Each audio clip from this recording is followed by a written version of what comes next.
है। शुक्र के साथ गुरु अगर बैठ जाए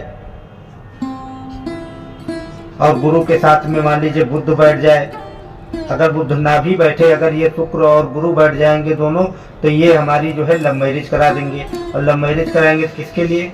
लग्न के लिए। लग्न कौन है? शरीर। तो जब ये ग्रह कोई भी घर अगर सुख देता है तो वो सिर्फ लग्न को देता है, और लग्न हमारा शरीर। जय श्री राम मित्रों, मैं आपका अपना ज्योतिष मित्र संदीप तिवारी आप लोगों का आपके अपने चैनल ग्रह राशि ज्योतिष में स्वागत करता हूं। मित्रों, अगर आप अपनी कुंडली का परामर्श चाहते हैं, शुभ अशुभ घटनाओं के बारे में जानकारी लेना चाहते हैं, या किसी शुभ मुहूर्त के बारे में जानना चाहते हैं, या अपने कुंडली के ग्रह दशा को जानना चाहते हैं, दशाओं को जानना चाहते हैं, महादशा के बारे में जानना चाहते हैं, कुछ भी अगर आपको कुंडली में जानना है, अपनी कुंडली का विश्लेषण कराना है, तो आप हमसे संपर्क कर सकते हैं मित्रों। और आज का विषय ये है कि मैं आपको शुक्र से संबंधित कुछ बताने वाला हूँ। मेरा सूत्र है कि शुक्र आपका किस परिस्थिति में आपकी कुंडली में बैठा है, उसके बारे में बात करेंगे। तो आज की चर्चा हमारी शुक्र और शनि के बारे में रहने वाली है, और मैं जो कुंडली की परिस्थितियां हैं उनके बारे में बात करूंगा। कुंडली के जो भाव होते हैं, स्थिर, चर, दो स्वभाव, कौन सी राशि बैठी हुई है, उसके बारे में चर्चा करेंगे मित्रों। तो चलिए हम देखिए, मैं चार्ट पे आ गया हूँ और आपको मैं इस चार्ट में समझाऊंगा कि आपका, देखिए मैंने लिख दिया है सुख कब मिलेगा, सुख कब मिलेगा, धन कब आएगा, आपको जो भौतिक सुख आपको प्राप्त होने हैं वो कब मिलेंगे। ये शुक्र से ही ये डिसाइड होगा कि हमारा शुक्र किस परिस्थिति में और कहाँ पर बैठा है मित्रों। तभी आपको पता चलेगा कि हमें कब सुख मिलने वाला है, कब धन प्राप्त होने वाला है। तो मैं सबसे पहले मैं इस कुंडली के जो ये भाव हैं, मैं इनके बारे में आपको स्पष्ट कर देना चाहता हूँ कि ये जो भाव हैं और भाव में जो राशियाँ हैं, वो राशियाँ कहाँ पर बैठी हैं। पहले ये समझना होगा आपको कि ये घर क्या है। तो देखिए मित्रों, ये हमारा केंद्र है और ये भी केंद्र है। ये हमारे चार घर जो होते हैं केंद्र होते हैं, और ये है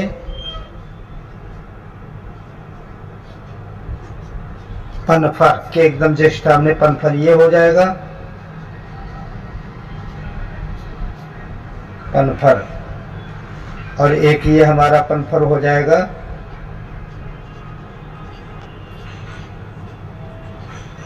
और हमारा ये 11 नंबर एकादश भाव पनफर। तो मित्रों, मैं आज इन भावों को आपको समझाऊंगा। जब केंद्र में कोई ग्रह बैठता है और उसके साथ में कोई ग्रह और बैठता है तो क्या फल देता है आपका। तो मित्रों, आज मैं आप लोगों को, देखिए जैसे कि आपको ये चर, द्विस्वभाव, स्थिर, ये हमारी राशियां होती हैं मित्रों। तो इनके बारे में भी आपको समझना है। जैसे कि चर राशि कौन सी होती है? चर राशि होती है 1 नंबर, 7 नंबर, 4 नंबर और 10 नंबर। ये हमारी जो है चर राशियां होती हैं। जब कोई ग्रह चर राशि में बैठता है और खास तौर से केंद्र में बैठे तो बहुत अच्छा परिणाम देगा। और मित्रों, द्विस्वभाव राशि कौन सी होती है, आपको ये जानना बहुत जरूरी है। अगर आप कुंडली सीखना चाहते हैं तो ये आपको जानना बहुत जरूरी है। आप अगर किसी के भाव की गणना कर रहे हैं, किसी भाव की, तो आपको इसका साथ लेना बहुत जरूरी हो जाएगा। अगर खास तौर से अगर 8 नंबर का अगर आप विश्लेषण कर रहे हैं तो आपको चर, स्थिर, और या जो है आदमी की आयु की गणना कर रहे हैं तो उसमें चर, स्थिर, स्वभाव की बहुत बड़ी आवश्यकता पड़ने वाली है आपको मित्रों। अगर आप ये समझ गए तो आप सही से गणना कर पाएंगे कि आप सही से गुणा गणित निकाल पाएंगे कि जो है उसकी आयु कितनी है और वो उसके साथ में क्या होने वाला है।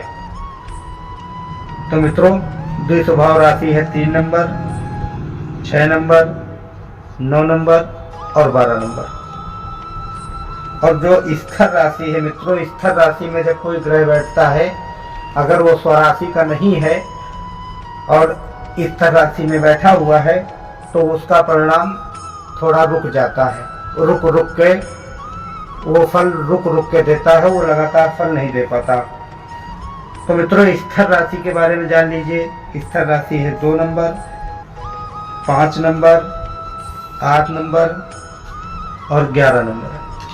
अब देखिए, शुरुआत करिए। अगर चर स्थिर के बारे में आपको जानकारी करना है तो आप ऐसे भी जानकारी कर सकते हैं। चर, स्थिर, द्विस्वभाव 3। तो अभी जो द्विस्वभाव आई वो 3 नंबर है। देखिए यहाँ पे लिखा हुआ 3 नंबर, और जो स्थिर है वो 2 नंबर पे आई, ये लिखा है 2 नंबर, और ये चर है। आप अपनी उंगलियों से आप गिन लेंगे तो आपको पता चल जाएगा। कोई भी ग्रह अगर मान लीजिए इसमें बैठा है और 4 नंबर पे बैठा तो आप गिन लीजिए। 4 स्थिर, 2 स्वभाव, 4 मतलब 4 नंबर, चर राशि। और इसी तरह आपको किसी भी राशि के बारे में अगर गिनना इसमें नहीं समझ में आ रहा तो आप अपनी उंगली से गिन सकते हैं। चर, स्थिर, 2 स्वभाव, 4 स्थिर, 2 स्वभाव। तो चर 1 नंबर पे जो राशि रहेगी वो हमेशा चर रहेगी, 2 नंबर पे स्थिर और 3 नंबर पे। तो मैं शुक्रदेव की बात करने वाला हूँ कि जैसे शुक्रदेव हमें सुख कब मिलेगा। देखिए, शुक्र अगर कहीं पे कुंडली में मान लीजिए शुक्र कहीं बैठे हैं, मान लीजिए इस लग्न से, अगर ये लग्न है हमारा लग्न, और लग्न से कोई ग्रह 12वें बैठता है, 1 2 3 4 5 6 7 8 9 10 11 12। मान लीजिए शुक्र यहाँ अगर बैठा है तो शुक्र भोग है।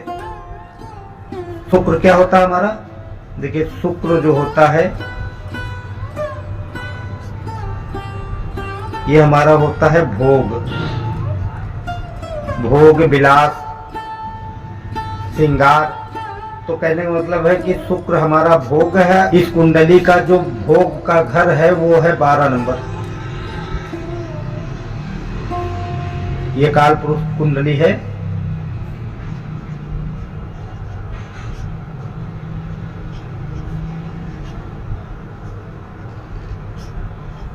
काल पुरुष।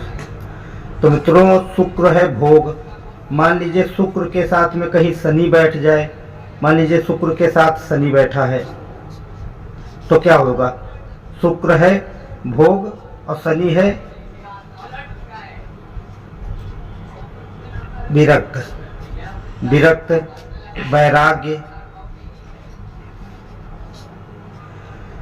तो मित्रों, अगर शुक्र के साथ अगर शनि बैठा है, मान लीजिए इस घर में शुक्र बैठा है, लग्न से 12वें भाव में है, तो शुक्र जिस घर में बैठता है वो हमेशा दूसरे घर को, अपने घर के आगे वाले घर को बल प्रदान करता है। जब शुक्र यहाँ पर बैठेगा और अगले घर को बल प्रदान करेगा तो बलि कौन हो जाएगा? लग्न। लग्न हमारा क्या होता है? शरीर। जब शरीर को ये सुख देगा, और ये शुक्र क्या है? भोग। जब भोग लग्न को बल देगा तो हमारे शरीर को बल मिलेगा, शरीर को बल मिलेगा तो हमारे शरीर को सुख मिलेगा, और सुख मिलेगा, धन मिलेगा तो सुख मिलेगा। यदि आपके पास धन हो जाएगा तब और सारे सुख मिलने लगेंगे। तो मित्रों, शुक्र के साथ मान लो यहाँ पर शनि बैठ जाए तो शनि क्या है? विरक्त, वैराग्य। और शुक्र क्या है? तो क्या होगा? शुक्र भोग है और शनि वैराग्य, विरक्त। तो ये अगर दोनों साथ में बैठते हैं 6 नंबर, 8 नंबर, 12 नंबर में, तो ये सुखों को कम कर देंगे, और कम नहीं बहुत कम कर देंगे। आपको लगातार सुख नहीं मिलेगा। कभी 1 महीने सुख मिला, कभी 1 महीने दुख मिल गया। इसी तरह परमानेंट कोई चीज़ नहीं रहेगा आपके पास। गाड़ी है तो गाड़ी कुछ दिन रहेगी, घर में आप रह रहे हैं तो कुछ दिन रहेंगे, परिवर्तन आपका होता रहेगा। तो इस तरह ये जो है परेशानियां उत्पन्न कर देगा। खास तौर से शुक्र उस घर में बैठेगा और इस घर में शुक्र और शनि, शुक्र और शनि। अगर इन 3 घर में बैठता है तो परेशानी उत्पन्न कर देगा। और अगर इस घर में मान लीजिए शुक्र, खाली शुक्र है और ये जो है बल प्रदान लग्न को कर रहा है, और लग्न में मान लीजिए मंगल बैठा हुआ है और ये मंगल पराक्रम है, भूमि भवन वाहन का कारक ग्रह है, तो मान लीजिए शुक्र अगर इस घर को बल प्रदान कर रहा है तो हमको धन बहुत ज़्यादा कमाई होगी, हमारी बिजनेस अच्छा चलेगा, व्यापार अच्छा चलेगा। जब व्यापार अच्छा चलेगा, बिजनेस अच्छा चलेगा, तभी पैसा आएगा, और जब पैसा आएगा मित्रों तभी सुख मिलता है। अगर यदि आपके पास पैसा ना हो तो आपको सुख नहीं मिलता है। और दूसरी चीज़ ये भी आपको देखना होगा कि ये हमारा जो मंगल बैठा है ये चर राशि में है या स्थिर राशि। मान लीजिए मित्रों यहाँ पर अगर 1 नंबर लिखा, यहाँ अगर 2 नंबर होता तो क्या होती, अभी हमने बताया आपको। यहाँ अगर 2 नंबर लिखा होता तो क्या होती, स्थिर राशि। देखिए यहाँ लिखा है। और स्थिर राशि में जब शुक्र यहाँ बली होके बैठता और वो लग्न को सुख देता है, और मंगल स्थिर राशि में यहाँ बैठा होता तो उसके पराक्रम में कमी आ जाती। और जब उसके पराक्रम में कमी आती तो शुक्र कितना भी देने की कोशिश करता, लेकिन जब लग्न कमजोर है तो उसको सुख कैसे मिलता, उसके पराक्रम में कमी आ जाएगी, बिजनेस में रुकावटें आने लगेंगी। तो ये सारी चीजें, कोई भी ग्रह है, मान लीजिए शुक्र यहाँ बैठा है, मान लीजिए शुक्र यहाँ बैठा है, अगर इस घर में शुक्र बैठा है तो क्या कराएगा, ये हमारा घर है भूमि भवन वाहन माता। इस घर से हमें पता चलता है कि हमें गाड़ी का सुख कब मिलेगा, लग्जरी का सुख कब मिलेगा, हमको भवन कब बनेगा हमारा, हम अपने घर में कब जाएंगे। तो इस घर से हम ये सारी चीज़ें देखते हैं। मान लीजिए इस घर में शुक्र अगर बैठा है और बली है तो ये इस घर से दूसरा घर कौन सा है, पंचम घर। अब ये पंचम घर, इस घर के आगे पंचम घर है, तो ये इस घर को बलि कर देगा। आपके पुत्र से आपको सुख मिलेगा, पुत्र का सुख आपको मिलेगा। और अगर इस घर का जो 5 नंबर लिखा है, 5 नंबर का जो स्वामी है अगर सूर्य है, और सूर्य भी इस घर में अगर बैठा हो, अगर सूर्य इस घर में बैठा हो और ये अगर बल दे रहा हो और ये भी 5 नंबर में बैठा हो, अपनी स्वराशि का बैठा हो, तो और अच्छा हो जाएगा। कुंडली में आपको सरकारी नौकरी भी दिला सकता है। क्यों? क्योंकि शुक्र भोग है और सूर्य क्या है, हमारा राजा है। कुंडली का जो राजा है, इसका एक तरह से आप पिता भी कह सकते हैं। तो जब शुक्र राजा को बलि करेगा तो राजा परिणाम जब देगा तो किसको देगा मित्रों, कोई भी ग्रह तो वो लग्न को देगा। और लग्न कौन है, हमारा शरीर। तो मित्रों कोई भी ग्रह आप कुंडली कहाँ से देखते हैं, कुंडली इस लग्न से देखते हैं। कभी भी किसी की भी कुंडली देखना है तो इस लग्न से ही आप देखेंगे। क्योंकि शुक्र यहाँ बैठा है, अगर गाड़ी भूमि भवन वाहन लेगा तो किसके लिए लेगा, लग्न के लिए। मान लीजिए इस घर में अगर बैठा है भाई बहनों का, ये भाई बहनों का घर है, भाई बहनों का सुख मिलेगा तो किसको मिलेगा, लग्न को, मतलब शरीर को।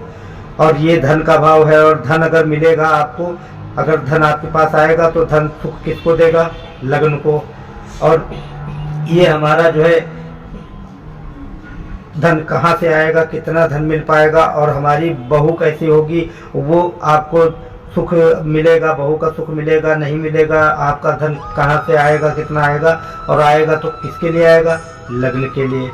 मित्रों ये हमारा नौकरी व्यापार बिजनेस का भाव है। अगर व्यापार हमारा चलेगा नहीं चलेगा, कितना व्यापार रहेगा, नौकरी करेंगे क्या करेंगे, जो तो ये अगर मान लीजिए सरकारी नौकरी मिले तो किसके लिए मिलेगी, लग्न के लिए।